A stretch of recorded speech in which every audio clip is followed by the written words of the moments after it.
পহেলা বৈশাখ পালন করা হারাম নাকি হালাল, এই বিষয়টা নিয়ে আজকে আলোচনা করব।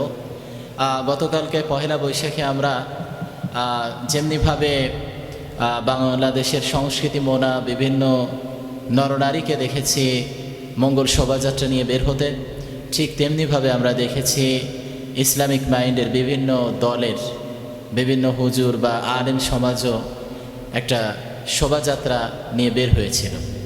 এখন এ নিয়ে একটা মতানৈক্য বা বিভিন্ন কথা তৈরি হয়েছে, যাতে বলা হচ্ছে পহেলা বৈশাখ পালন হালাল নাকি হারাম, হুজুররা কেন বের হলো, বা বিশেষ করে জামাতে ইসলামীকে নিয়ে বিভিন্ন রকমের কথা আমরা শুনতে পেয়েছি বা বলেছি। এখন কথা হলো আসলেই পহেলা বৈশাখ হালাল নাকি হারাম, এবং কবে থেকে পহেলা বৈশাখ এটা শুরু হয়েছে। পহেলা বৈশাখটি প্রথমত শুরু হয় মোগল সম্রাট আকবরের সময়ে। তিনি এমন একজন সম্রাট ছিলেন যিনি নিজের নামে নিজেই একটি ইসলাম বাদ দিয়ে নতুন একটা ধর্মকে তৈরি করেছিলেন, যার নাম হলো দ্বীন ইলাহি। আর তার যে রাজস্ব, কৃষকদের কাছ থেকে তিনি রাজস্ব কর ধার্য করেছিলেন, যেটাকে আমরা ইংরেজিতে ভ্যাট বলি, এইটা প্রতি বছর একটা নির্দিষ্ট সময়ে তিনি ওঠাতেন। 1584 সালে প্রথম বাংলা এই পহেলা বৈশাখ উদযাপন করা হয়। আর এই দিনটিতে তিনি প্রতি বছর এই দিনটিতে তার রাজস্ব কর ভূমি কৃষকদের কাছ থেকে তিনি আদায় করতেন। এইভাবে আস্তে আস্তে করে আমাদের সমাজে এই পহেলা বৈশাখ এইটা পালন করে থাকে।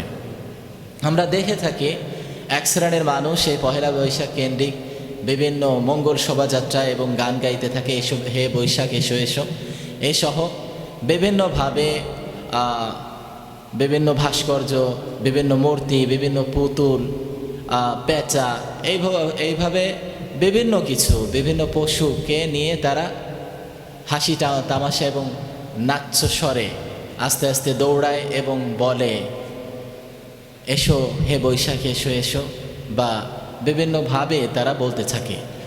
এখন এই যে কথাগুলা, এগুলা কি ইসলামে জায়েজ কিনা? ইসলাম এমন একটা ধর্ম যেখানে আল্লাহ তাআলার একত্ববাদ বাদ দিয়ে অন্য কোনো কিছুকে আপনি মুখে না বললেও, মৌন সম্মতি দিলেও আপনি ইসলাম থেকে ফারেক হয়ে যাবেন। আল্লাহ তাআলা বলেছেন ইন্না শিরকা লাযুলমুন আযীম।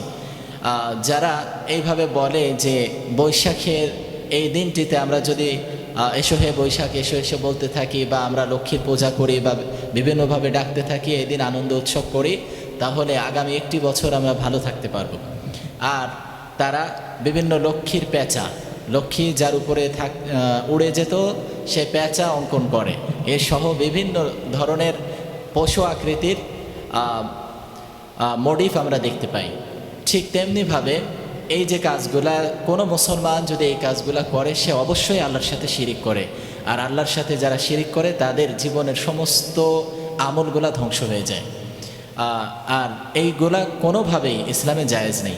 এখন আমরা গতকালকে দেখতে পেলাম অনেক হুজুরেরা অনেক আলেমেরাও বের হলো, কিন্তু তাদের বের হওয়া আর যারা বিভিন্ন সামগ্রী তৈরি করে, বিভিন্ন মোটিভ তৈরি করে নিয়ে বের হলো, তাদের সাথে যথেষ্ট আলাদা একটা বিষয় রয়ে গিয়েছে।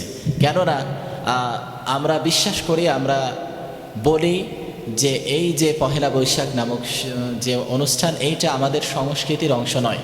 কেননা রাসূলুল্লাহ সাল্লাল্লাহু আলাইহি ওয়াসাল্লাম মুসলমানদের জন্যে আনন্দের দিন দুইটা ধার্য করে দিয়েছেন। সেই দুইটা হলো ঈদ উল ফিতর এবং ঈদ উল আজহা। আর তিনি বলেছেন কোনো ব্যক্তি যদি অন্য ধর্মের কোনো কিছু তার ভিতরে নিয়ে আসে, তার সাথেই তাদের হাসর হবে। সুতরাং আমরা বিশ্বাস করি এবং আমরা বলে থাকি যে ঈদ ব্যতীত অন্য কোনো আনন্দ উৎসব আমাদের ধর্মীয় নয়। তাহলে আমরা কেন এটাই বের হলাম? আমরা এইখানে বলছি যে আমরা বাঙালি এবং দেশীয় একটি সংস্কৃতি আছে, যার কারণে আমরা এই দিনটাতে উদযাপন বা আমরা বলে থাকতেছি এর সাথে আমরা মিশছি। এটা কেন? যেহেতু আমরা গণতন্ত্র, এই দেশে গণতন্ত্র আছে, আর গণতন্ত্র হলো সবাইকে নিয়ে যে সরকার, সবার মতো মতামত নিয়ে যে সরকার প্রতিষ্ঠিত হয়। আর এই সরকার প্রতিষ্ঠিত হওয়ার কারণে এইখানে কিন্তু ইসলামী কোনো শাসন ব্যবস্থা নাই। আর ইসলামী শাসন ব্যবস্থা না থাকার কারণে যারা সরকারি দল থাকবে বা বিরোধী দল থাকবে তাদের এই সমস্ত জিনিসে অবশ্যই ইনভলভ হতেই হবে। যদি না হওয়া হয় বৈশ্বিক একটা চাপ অবশ্যই, সেটা সরকার দলীয় হোক এবং বিরোধী দলীয় হোক, তাদের উপরে চাপ তৈরি হবে। আর যারা গতকালকে যে সমস্ত আলেম সমাজকে আমরা দেখতে পেয়েছি, যারা বৈশাখ কেন্দ্রিক বিভিন্ন শোভাযাত্রা নিয়ে তারা বের হয়েছে, তারা বোঝাতে চাইছে যে অন্য দেশের যে সংস্কৃতি, অন্য দেশের যে কুসংস্কৃতি যেটাকে আমরা বলি, যেটা বিভিন্ন প্যাঁচার মূর্তি, বিভিন্ন মোডিফ, বিভিন্ন সেটা গরু ছাগলের হোক অথবা কোনো বাঘের হোক, এইটা তারা তৈরি করে নিয়ে বাংলাদেশের যে চারুকলা একাডেমি তারা তৈরি করে নিয়ে বের হয়। আমরা কি করব, আমাদের ধর্মীয় যে সংস্কৃতি সেটা জায়নামাজ অথবা মসজিদের মোডিফ বা এমন কিছু আমরা নিয়ে বের হব যাতে করে মানুষেরা বোঝে আমাদের সংস্কৃতি এইটা নয় যে তোমরা যেটা পশু আকৃতির নিয়ে বের হও। মুসলমানদের সংস্কৃতি হলো এই নামাজ, রোজা, হজ, জাকাত বা যে সমস্ত মোডিফগুলা আমাদের ধর্মীয়তা বা ধার্মিকতা বাড়িয়ে দেয়, আমাদেরকে ইসলাম সম্পর্কে জানতে শেখায়, ইসলামের যে সংস্কৃতি আছে সেই বিষয়গুলো বুঝতে শেখায়, যার কারণে তারা এই বাতিল সম্প্রদায়ের সামনে ঢাল হিসেবে এই মডিফগুলা তৈরি করে এই পহেলা বৈশাখে তারা বের হয়েছে, যাতে করে মানুষেরা শুধু কুসংস্কৃতি না তৈরি করে, না কুসংস্কৃতি না বোঝে, তারা যেন ইসলামী সংস্কৃতির অঙ্গনে ফিরে আসে।